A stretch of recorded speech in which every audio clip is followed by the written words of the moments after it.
Today I'm making a chicken quesadilla like Taco Bell but vegan and better. And instead of chicken we're going to be using tofu, and for my soy-free friends we're also going to go over using some jackfruit as well.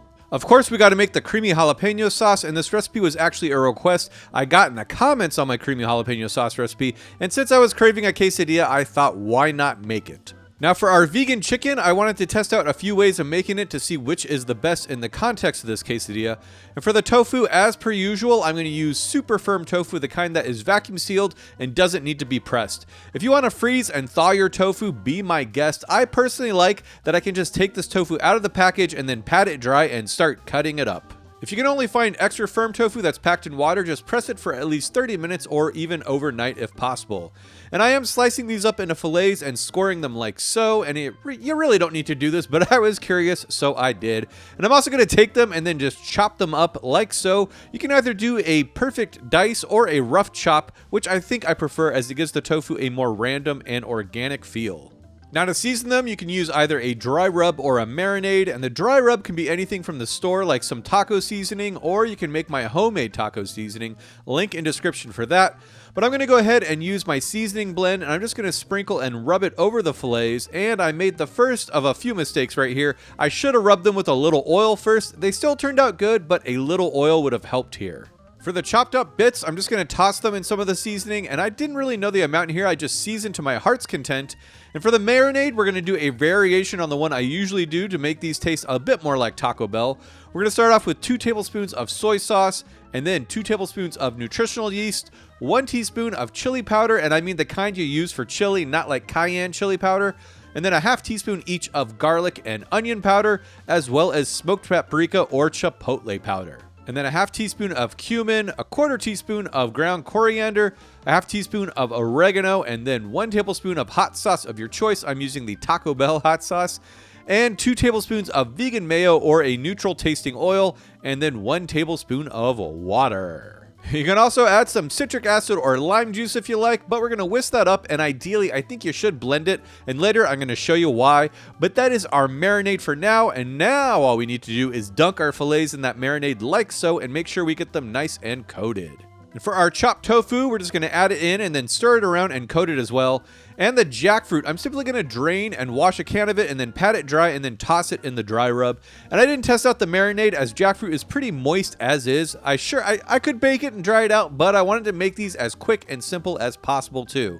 So once your tofu or jackfruit is seasoned or marinated and it's looking good, we can let it hang out for 30 minutes to overnight, dealer's choice. And once we are ready to grill, I'm going to grab my griddle by today's sponsor, Made In. Yes, I've been using this griddle for a few weeks now and I love it. In fact, it hasn't left my stovetop since I got it. It's perfect for today's recipe as it's got plenty of room to cook a bunch of our tofu and jackfruit all at once, and it can handle grilling 2 quesadillas at the same time with ease. It's made with carbon steel and it's pre-seasoned, so right out of the box it's non-stick and a breeze to work with. It's perfect for pancakes or burgers, just about anything you can cook up. And the hand-welded edges and raised handles provide an ergonomic carry, so this piece is perfect for cooking on the stove, out on the grill, or even over an open flame. And even though Made In designs professional quality products for the home cook, their kitchenware is used in multiple 3 Michelin star restaurants. So check out the carbon steel griddle and Made In's other cookware by using the link in my description to save on your order, and thank you Made In for sponsoring this video. Alright, so let's get our griddle and get it heated up to medium heat, and I'm going to do the fillets first, and all we need to do is cook them for about 2 to 3 minutes and then flip them. And now you're going to see why I suggest blending the marinade. If you don't, the nutritional yeast can cause it to clump up, but don't get me wrong, these still turned out great, but if I could turn back time, if I could find a way, I'd blend up that marinade. After they are all cooked up, I'll go ahead and dice them up as well, and these are pretty dang good, but is the pre-chopped even better? Well, let's go ahead and find out and grill these up. And again, because of the surface area on the griddle, this was done in less than 10 minutes, and all I did was make sure to toss them around every now and again, and once they looked nice and browned, I pulled them off the heat. So unsurprisingly, the pre-chopped is better than the filet, and it's simply because we have more surface area that the marinade is touching. Not a huge surprise there, so I definitely suggest the pre-chopped tofu over the tofu filet for this dish. But what about the dry rub tofu and jackfruit? Well, I went ahead and cooked those both up as you do, and they were both super easy to whip up on the griddle as well. Now the dry rub tofu was probably my least favorite, definitely lacked as much flavor as the marinated tofu. Maybe I needed to add more dry rub so it could be a user error. However, the dry rub jackfruit was definitely my second favorite. I liked it almost as much as the pre-chopped tofu. I personally like the briny flavor inherent in canned jackfruit, and I think it complements the dry rub perfectly, and the texture is nice and shreddy. However, for this quesadilla, I think the pre-chop makes more sense, so that's what I'm going to go with. However, I'm sure the jackfruit would make a great quesadilla too, so if you are soy-free, go for that. Now before we whip up our quesadilla, we got to make the famous creamy jalapeno sauce, of course. And for that, we're going to get 1 cup of vegan mayo and then a teaspoon each of onion powder, garlic powder, smoked paprika, and chipotle powder. Next, we'll get 2 tablespoons of the brine from some pickled jalapenos, and we're also going to get about 8 slices of those jalapenos and dice them up as finely as possible. Add those in, and then we're going to whisk that up and taste and adjust for seasoning. For a little bit more zip, you can add some citric acid or lime juice, and recently I've been adding about 2 to 4 tablespoons of vegan sour cream. It's not necessary, but it does make it a bit creamier and tangier. And you can leave the sauce a little chunky and funky like this, or you can blend it up to make it silky smooth and luxurious like you.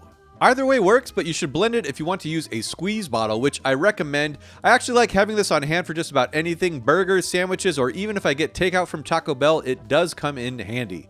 Also, if you're just cooking for 1 or 2 people, it's great to have made this much. You can just store it in the fridge and whip up a quesadilla or a taco or burrito whenever you like. Alright, now for the last 2 elements of our quesadilla, we need a tortilla and some vegan cheese. And you can make your own tortillas, of course, but for store-bought tortillas, these are my favorite. Taco Bell uses a 10-inch tortilla, and these burrito-sized ones are 10 inches, so go for those. And for the cheese, Taco Bell uses a 3-cheese blend, but I just had 2 from Follow Your Heart, so use whatever vegan cheese you like. Alright, finally we can make our quesadilla, and this couldn't be easier. I like to get a bit of oil in the griddle and then coat the tortilla in it by smearing it around like so. And this is going to help us get a nice crispy and flaky exterior on a quesadilla. Something that you don't really get that from Taco Bell. I feel like it's kind of soft and it's a little underwhelming. Anyways, after that I'm going to add about a half cup of the vegan cheese blend and then about a half cup of the tofu chicken. Cover that in as much of the creamy jalapeno sauce as you like and then fold that over. And then you can press it down with a spatula or a press if you got one handy to help it brown better. And I suggest doing this over medium to medium-low heat at first to ensure that you melt the cheese before browning the tortilla. If the cheese does melt and the tortilla is still a bit pale, you can then crank up the heat if you like. Either way, just keep an eye on it and make sure you don't burn the tortilla. And if a little cheese sneaks out, don't worry about it. That's going to get nice and crispy and caramelized. And if anything, I encourage you to let some of that cheese sneak out. That's one of the best parts in my opinion. Feel free to flip it as many times as you like, whatever floats your boat. Once it's looking nice and golden brown and the cheese is melted, remove it from the griddle and then slice it into quarters like so. And now the hardest part of this recipe is waiting for about 5 minutes to let it cool. Yes, just like fresh pizza, that cheese is molten hot, so don't be a hipster and eat it before it's cool. So now that it's 5 minutes, we can dig in, and by golly, I gotta say that this is ridiculously good. I mean, a regular cheese quesadilla on its own is good, but when you add that seasoned tofu and the creamy jalapeno sauce, it causes this quesadilla to be scrumptious beyond belief. Either way, I hope you all try this recipe out, and if you want to see some other Taco Bell recipes, check out this playlist right here, and until then, I'll see you all next time.